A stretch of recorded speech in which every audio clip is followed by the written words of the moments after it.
Bref, en 2011, je découvre le premier épisode de la série Bref, et je me dis... C'est super cool ça. Puis je découvre quelques épisodes et je me dis... Mais c'est vraiment super cool ça. Et arrivé à la fin, je me dis... Mais elle était géniale cette série. Et puis un jour, j'ai trouvé le méga coffret collector à 1,99€ à Nose. Dans cette série, j'y avais découvert Kian Kojandi. Ah, il est drôle. J'avais découvert Bérangère Krief, Elle est drôle aussi elle. et j'avais découvert Alice David. Ma seule déception, c'est quand j'ai vu la dernière scène du dernier épisode. Ouais, t'inquiète, j'arrive au cinéma. J'ai cru que Kian annonçait Bref sur grand écran. Du coup, j'ai attendu. En fait, il annonçait son arrivée à lui en tant qu'acteur sur grand écran. Ah.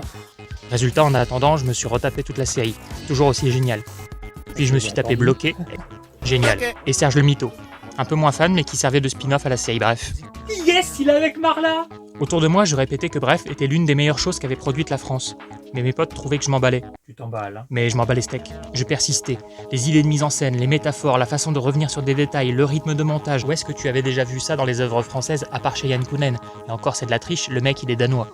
Tu t'emballes. Autant dire qu'à l'annonce de Re, qui devient Bref 2, Mais pourquoi ils ont pas gardé ce titre? 6 épisodes d'environ 35 minutes, du coup, je comprends plus pourquoi ça s'appelle Bref. Mais Osef. Je pensais mater un épisode par jour pour vous faire un short par jour, mais j'ai tout binge-watché.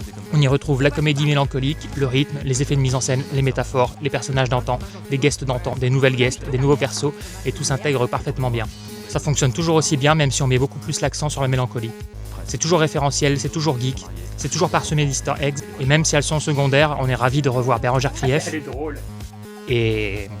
Bref, l'histoire d'un mec banal qui nous parle à nous de manière vraie et pourtant pas banale. Un vrai talent toujours présent. J'attends un éventuel Bref 3. Bref, j'ai maté Bref 2 et j'ai kiffé.